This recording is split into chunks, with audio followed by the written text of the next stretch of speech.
Hi friends, welcome to గోదా కళ్యాణం mini vlog. మీ అందరికీ కూడా నేను చాలా రోజులు బట్టి పిలుస్తూనే ఉన్నానండి కళ్యాణం చేసుకుంటాను అని చెప్పేసి. ఆ రోజైతే రానే వచ్చింది. 30 రోజుల్లో 30 పాసురాలు.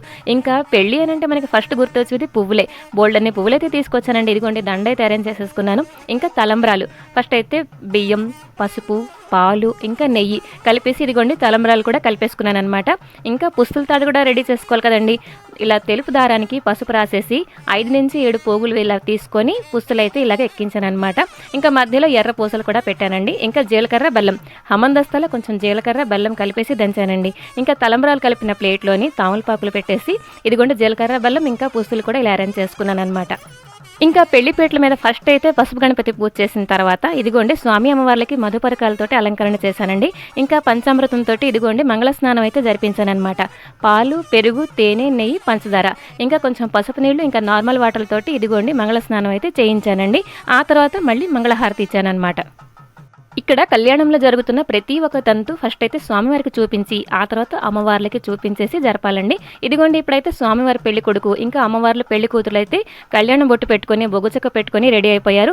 ఇంకా గౌరీ గంపలోనైతే అమ్మవార్లు వచ్చేసారు పెళ్లిపేటల మీదకి. తెరవెనకాతల స్వామివారు ఉన్నారు కదా, చాలా బాగున్నారండి. ఇంకా ఇప్పుడైతే జీలకర్ర బెల్లం ఇలాగ మనం జీవితాంతం విడిపోకుండా ఉండాలని చెప్పేసి పెళ్లిలో ఇదంతా అయితే జరుపుతారు కదా. సో ఇదిగోండి ఆ తర్వాత కర్పూరం దండలు ఇంకా అలంకరణ అయితే రెడీ చేసేసుకుంటున్నాను.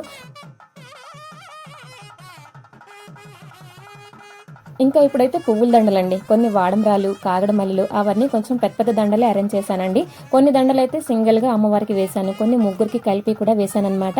ఇప్పుడైతే తాళి బొట్టండి. ఇదైతే గట్టి మేళం అంటారు కదా, నేనైతే టీవీలో సన్నాయి మేళం ప్లే చేసుకుంటూ ఈ కళ్యాణం అయితే జరిపించానండి.